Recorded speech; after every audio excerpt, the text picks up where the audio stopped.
Date ہیں وہ کس طرح اپنے فارم 45 اس کو عدالت میں سبمٹ کرتے ہیں، چونکہ وہ فارم 45 وہی ہیں جو ہمیں دیے گئے، وہی ان کو دیے گئے۔ وہ تمام فارم جو ایک اور بات بڑی اہم ہے، وہ نہ صرف فارم جمع کرائیں گے، ساتھ ایفیڈیوٹ جمع کرائیں گے۔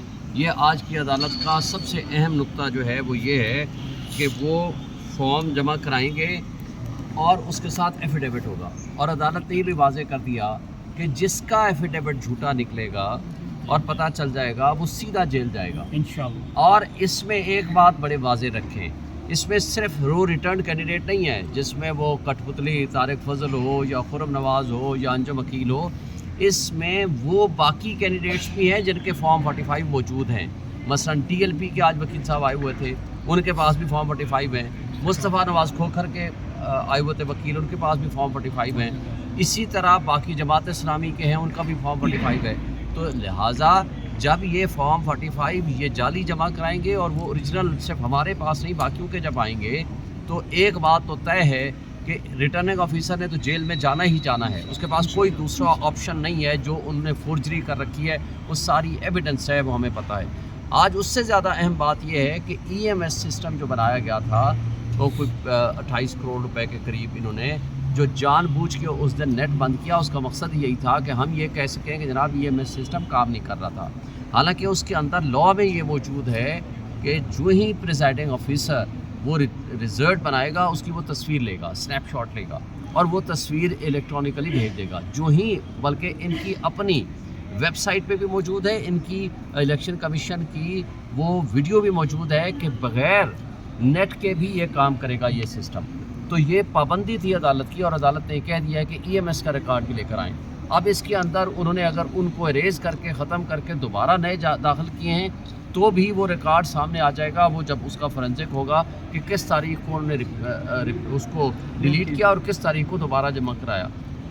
تو یہ ساری چیزیں جب ریکارڈ کا حصہ بن جائیں گی تو ان کے پاس کوئی آپشن نہیں۔ اور جیسے آپ نے کہا، پٹن انٹرنیشنل نے جو کچھ پرسوں یا کل رزلٹ دیا جو کہ ڈان میں چھپا ہے، میں کہتا ہوں کہ اس کے بعد ان کٹ پتلیوں کو شرم آنی چاہیے۔ اگر غیرت ہو اور یہ پکے کے ڈاکو اپنے آپ کو نہ کہلوائیں تو ان کو آج کم سے کم ریزائن کر دینا چاہیے، اور ان کو شرم سے ڈوب مرنا چاہیے کہ آپ کلمہ کے نیچے کھڑے ہو کے اللہ کے پاک نام کے نیچے جھوٹے حلف لے رہے ہو۔ اور آپ کو پتہ ہے کہ طارق فضل نے ٹی وی میں بیٹھ کے کہا، اس کو کہا گیا کہ آپ حلف لے لو، اٹھائیں قسم، آپ جیتے ہو۔ وہ کہتا ہے میں عدالت میں قسم دوں گا۔ عدالت میں قسم تو دور کی بات ہے، آج آیا بھی نہیں ہے۔ اور آپ نے سوال کیا تھا کہ کدھر ہیں ان کے فارم 45، یہاں آیا تھا ایک دن لہرانے کے لیے، میرے پاس فارم 45 ہے۔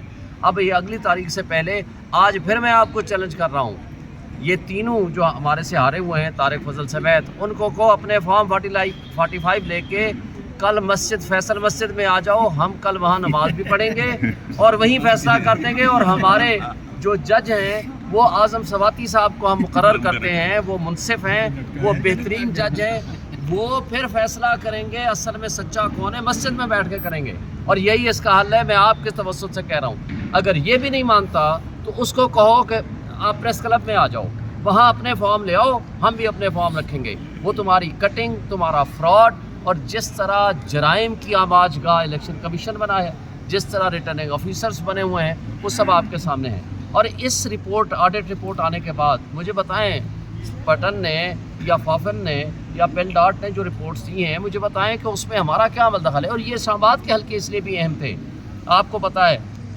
سارا دن آپ سوشل میڈیا والے دوست اور الیکٹرانک میڈیا والے اور پرنٹ میڈیا والے سارے لوگ، سب کی موجودگی میں، ایون انٹرنیشنل میڈیا موجود تھا، اور یہ میرے والے حلقے میں تو 100% میڈیا ہاؤسز بھی موجود ہیں، سب نے وہ رزلٹ دیکھے، وہ رزلٹ لیے، اس کو ٹی وی میں بھی چلایا اور اپنے ویلاگز میں بھی کیا، اور تھرو آؤٹ آپ لوگوں نے جو سروے کیے تھے وہ رپورٹس بھی سامنے رکھ لو۔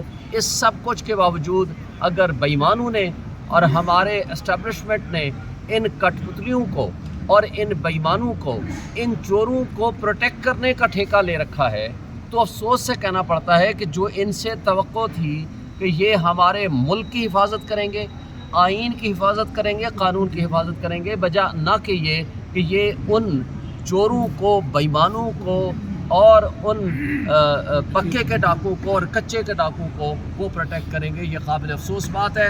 آج اسٹیبلشمنٹ جس طرح اپنے آپ کو ایکسپوز کر چکی ہے اور جس طرح آج کی بیوروکریسی یہ ثابت کر چکی ہے کہ وہ صرف اور صرف ایک پیڈ اور پالتو قسم کے ایجنٹس ہیں ان کرپٹ مافیا کے جو اس وقت مسلط ہو چکے ہیں.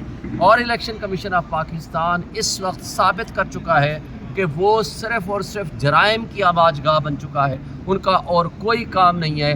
اس میں میں سمجھتا ہوں شرم کا مقام ہے نیب کے لیے جب آپ کے پاس اتنے کرپشن کے ثبوت آ گئے الیکشن کے حوالے سے, گندم سکینڈل کے حوالے سے اور اس کے ساتھ ساتھ دبئی لیکس کے حوالے سے, مگر آپ نے آنکھیں اور کان بند کر کے آپ کو صرف ایک شخص نظر آ رہا ہے, وہ ہے عمران خان, اور توشہ خانہ کا چوتھا کیس بنانے کی کوشش ہو رہی ہے. ان بے ایمانوں کا احتساب ہوگا, وقت جلد آئے گا اور عوامی انقلاب کے ذریعے ہم ان کو اٹھا کر بات کریں گے. شاہین صاحب بتائیے گا کہ آج اگر فردر نہیں وہ پیش ہوئے تھے, آگے جو پروسیڈنگ ہوگی کیس کے حوالے سے نوٹسز کے باوجود جو لوگ پیش نہیں ہوئے جج صاحب کے پاس, ان کے لیے آگے لیگل پروسیڈنگ کیا ہوگی؟ دیکھیں کچھ تو ہیں پروفارما رسپونڈنٹ, وہ تو آئیں یا نہ آئیں ان کی حد تک ایکسپارٹی ہو جائے گا یا کچھ آ جائیں گے جواب دے دیں گے. ان پروفارما رسپونڈنٹ ہے کیونکہ انہوں نے الیکشن لڑا نہیں ہے, کاغذ صرف جمع کرائے تھے, لیکن لیگل فارمیلٹی یہ ہے کہ ان کو نوٹس کر دیا جائے. دوسرا ہے ریٹرننگ آفیسرز, ان کی بےایمانی تو پرووڈ ہے. اب میرے کیس میں 11 کو سٹے کر دیا الیکشن کمیشن نے, 11 کو ہی آر او نے سٹے کر دیا کہ ہم کنسالیڈیشن نہیں کر رہے. کنسالیڈیشن ہوئی نہیں, 11 کو نوٹیفیکیشن آ گیا ریٹرن کینڈیڈیٹ کا اور 12 کو جا کر کنسالیڈیشن ہو رہی ہے. ان بے ایمانوں کے پاس کوئی جواب نہیں ہے, اس وجہ سے ریٹرننگ آفیسرز نہیں آ رہے. بہرحال وہ آنے کے پابند ہیں اور جو ریٹرن کینڈیڈیٹ ہے وہ جواب دینے کے پابند ہے اور فارم 45 جمع کرانے کے پابند ہیں. اب دیکھتے ہیں نا جب وہ لائیں گے پھر دیکھیں گے.